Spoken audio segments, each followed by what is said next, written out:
Sanctus, Sanctus,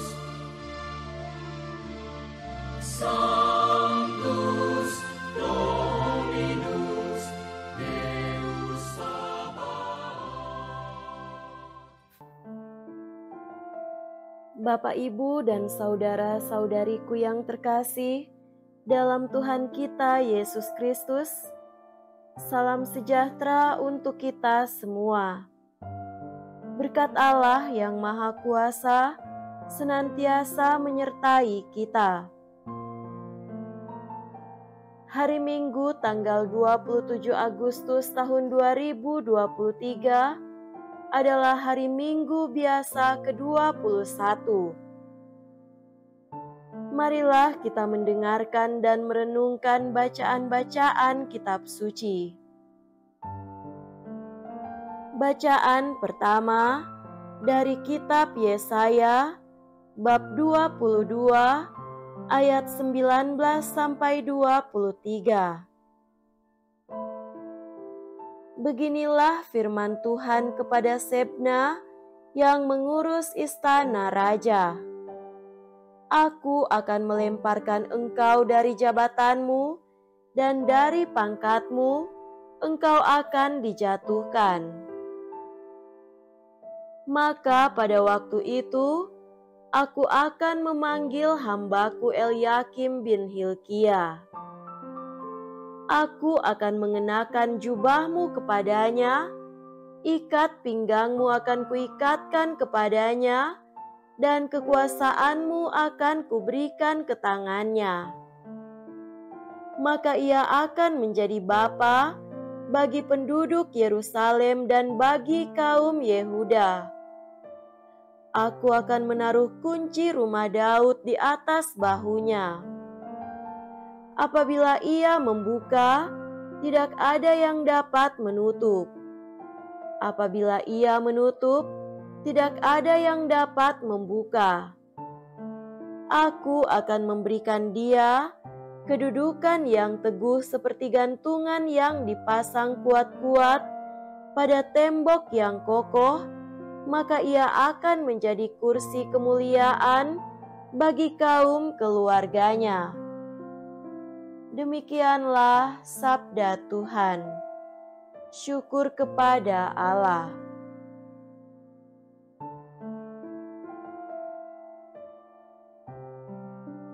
Bacaan kedua dari surat Rasul Paulus kepada jemaat di Roma, bab 11 ayat 33 sampai 36.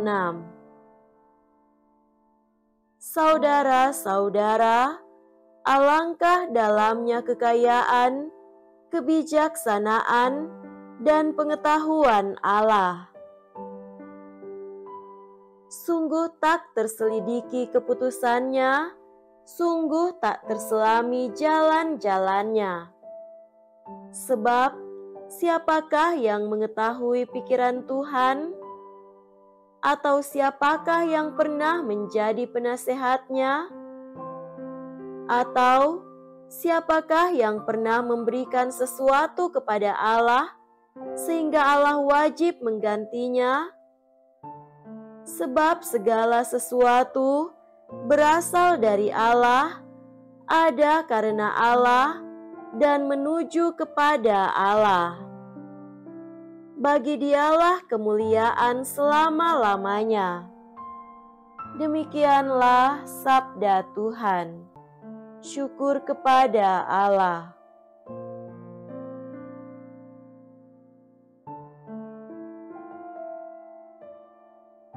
Semoga Tuhan beserta kita sekarang dan selama-lamanya.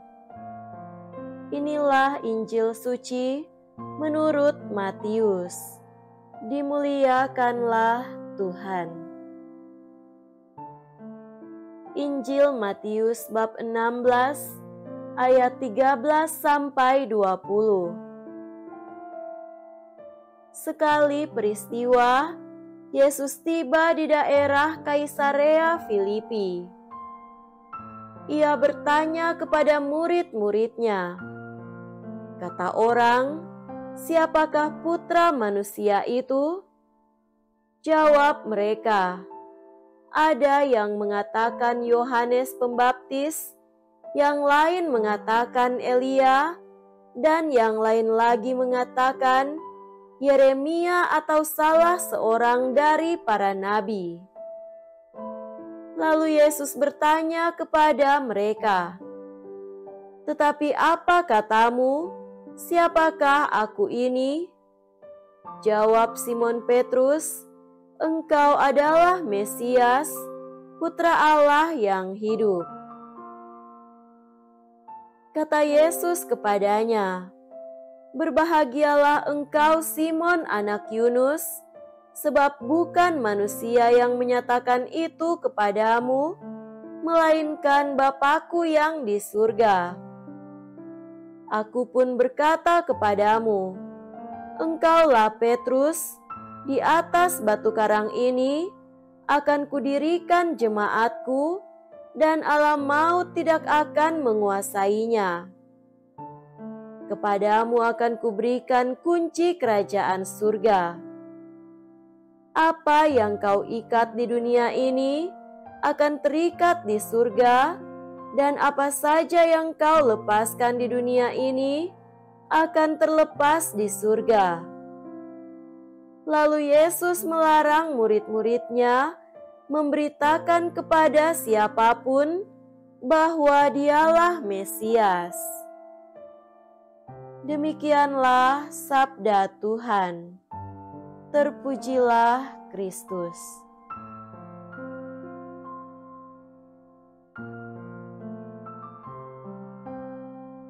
Saudara-saudariku yang terkasih dalam Tuhan kita Yesus Kristus, tema renungan kita pada hari ini adalah Allah memberikan kuasa kepada manusia untuk menyatakan kemuliaan-Nya. Kita mulai renungan kita pada hari Minggu ini dengan mengagumi kebijaksanaan Allah dalam mengatur segala sesuatu dan bertujuan untuk kebaikan umat-Nya.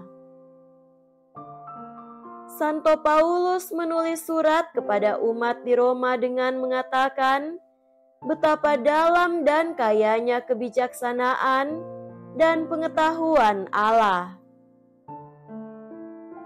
Sungguh tak terselidiki keputusan-keputusannya, dan sungguh tak terselami jalan-jalannya.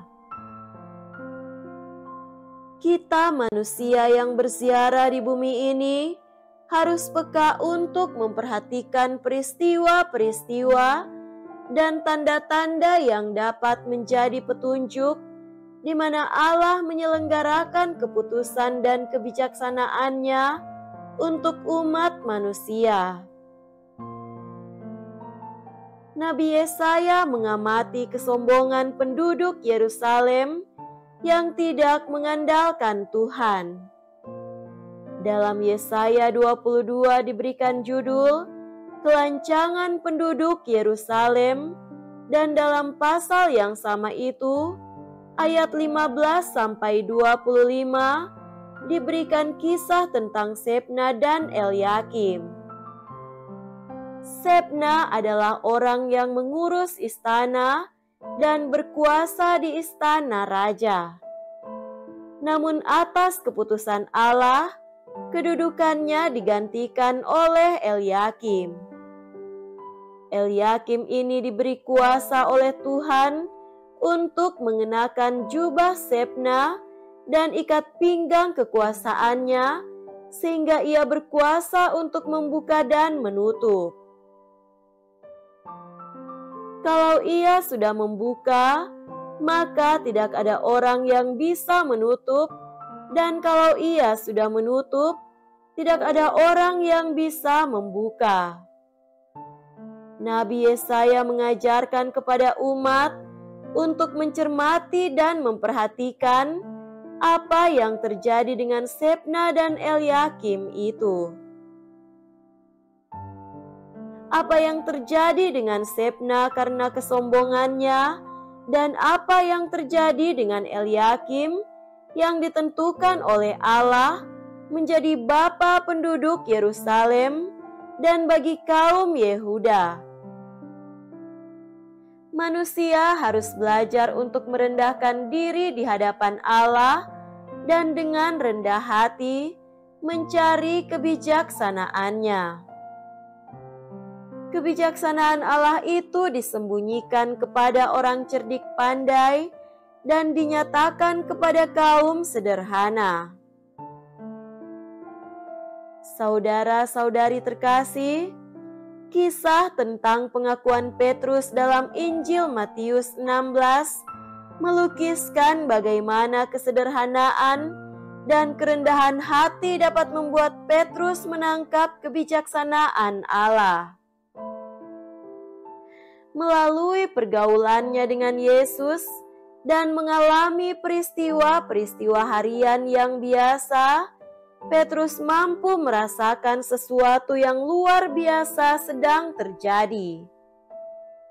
Yesus dari Nazaret, seorang yang berjalan keliling sambil berbuat baik dan mengajar secara berbeda dari cara mengajar para ahli Taurat dan pemimpin agama Yahudi itu, menurut Petrus, tentu menyimpan suatu misteri ilahi yang tidak berasal dari manusia.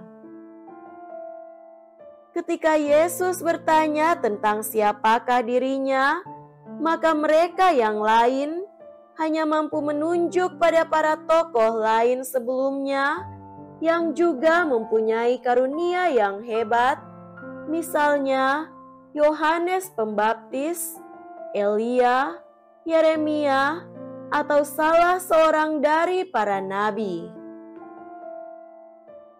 Mereka hanya sampai pada kesimpulan bahwa Yesus adalah salah seorang nabi seperti para nabi Perjanjian Lama. Namun Petrus dengan mata hatinya yang jernih dan rendah hati dapat menyatakan bahwa engkau adalah Mesias, Putra Allah yang hidup. Pengakuan Petrus ini menunjukkan bahwa ia mempunyai kepekaan untuk melihat hal-hal biasa yang manusiawi dan duniawi sebagai pernyataan dari yang ilahi. Dan menurut Yesus, kepekaan Petrus untuk menangkap misteri yang ilahi itu bukan berasal dari manusia, melainkan dari Bapa di sorga yang menyatakan itu kepadanya. Karena kepekaan rohani Petrus itu dan kerendahan hatinya, maka Yesus mempercayakan kepadanya kunci kerajaan sorga. Sama seperti dalam bacaan pertama, di mana Nabi Yesaya menyatakan bahwa Allah telah membuat Eliakim mempunyai kuasa untuk membuka dan menutup, demikian pula Petrus dalam bacaan Injil diberikan kuasa oleh Yesus untuk membuka dan menutup. Kepadamu kuberikan kunci kerajaan sorga. Apa yang kau ikat di dunia akan terikat di sorga, dan apa yang kau lepaskan di dunia akan terlepas di sorga. Saudara-saudariku terkasih, lewat kisah-kisah yang diceritakan oleh firman Tuhan hari ini, kita belajar untuk melatih kepekaan indera rohani kita supaya dapat menangkap kehendak Allah. Allah menuntun hidup setiap orang dan semua bangsa dengan kebijaksanaan dan keputusannya. Tugas kita manusia ialah untuk membuka telinga dan melebarkan hati supaya mampu mendengarkan dan melihat kebijaksanaan Allah dalam hidup kita. Karena Allah bekerja menuntun hidup manusia dengan kebijaksanaannya melalui peristiwa dan kejadian yang biasa, manusiawi dan duniawi. Maka, kita perlu memohon rahmat kepekaan dan kerendahan hati seperti Petrus dan Eliakim yang kemudian dipilih Allah untuk memegang kunci pelayanan keselamatan bagi sesama manusia. Semoga demikian. Amin.